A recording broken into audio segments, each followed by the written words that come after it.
নমস্কার, চলে এসেছি সুন্দর সুন্দর প্রাকৃতিক দৃশ্য নিয়ে আজকে নতুন একটা ভিডিওতে। আজকে ভিডিওটা খুবই ছোট কিছু একটা অনুষ্ঠান তোমাদের সাথে শেয়ার করব, যেটা আমাদের গ্রামে অনুষ্ঠিত হয়েছিল।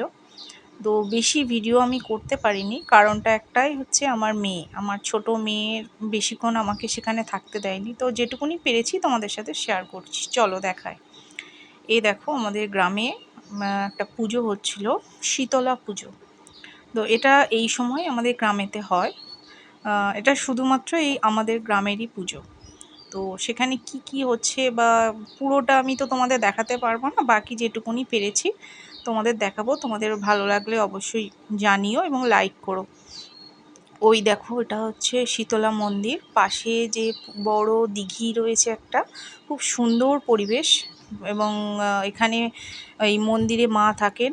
তবে এই মন্দিরটা পুরো খোলা মন্দির, তোমরা দেখলেই বুঝতে পারবে। মাথার ওপর কোনো ঢাকা করা থাকে না, এই পুজোর জন্য উপরে ঢাকা করা হয়েছে, কিন্তু নর্মালি মা মন্দিরটাকে ঢাকা দেওয়া যাবে না, কারণ মা ঢাকা থাকে না। মাকে পুরো ঢেকে খোলা রাখতে হবে, খোলামেলা জায়গায় মা থাকে। দেখো মন্দিরে কত কিছু ঠাকুরের জন্য সাজানো হয়ে গেছে, সমস্ত জোগাড় কমপ্লিট। ফল মূল কেটে মাকে সাজানো হয়েছে। মায়ের কাছে সব কিছু নৈবেদ্য সাজিয়ে দেওয়া হয়েছে এবং পুরোহিতও এসে গেছে, পুজো স্টার্ট হয়ে গেছে। আমি তো প্রথম দিকে গিয়েছিলাম, তখন মন্দির চত্বরে খুব একটা ভিড় ছিল না, মোটামুটি হালকাই ছিল। তারপর কিছুক্ষণ বসার পর আমার মেয়ের আর বসতে দেয়নি বা উৎপাত করছিল বলে আমি উঠে চলে আসি। তো এটা হচ্ছে, দেখো মায়ের এখানে সামনে বলিদান হবে। ও এটা ওই সেই জায়গাটা। আর এই দেখো কয়েকজন বসে আছে। তো আরও অনেকে পুরো সারা গ্রামের মহিলারা এই দিন পুজো, মা শীতলার পুজো উপলক্ষে উপোস করে থাকে।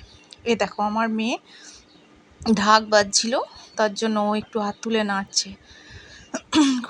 তারপর কিছুক্ষণ পুজোটা দেখে মায়ের কাছে প্রণাম করে আমরা চলে এসেছিলাম। তারপর পুজোর সমস্ত যা কিছু আচার অনুষ্ঠান হয়েছিল তার জন্য আমি তোমাদের দেখাতে পাচ্ছি না।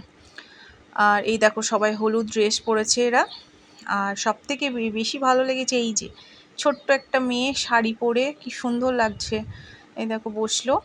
তারপর চলো, তোমাদের এবার আমাকে উঠে পড়তে হবে, তার জন্য সব একটু দেখিয়ে দিই। এই সময়টাই একটু ভিড় হয়ে গেছিলো, মোটামুটি সবাই এসে গেছিলো। এই দেখো সবাই বসে আছে। এদিকে জায়গা ছিল না বলে ওইদিকে আবার সব বসেছিল, দেখতেই পাচ্ছ। চলো, আমাকে আর বেশিক্ষণ আমি বসতে পারবো না। বসে থাকলে হয়তো তোমাদের আরও অনেক কিছু দেখাতে পারতাম, পুজোর অনেক কিছু নিয়ম কানুন রয়েছে। তো দেখা হচ্ছে নেক্সট ভিডিওয়। Tata, bye by.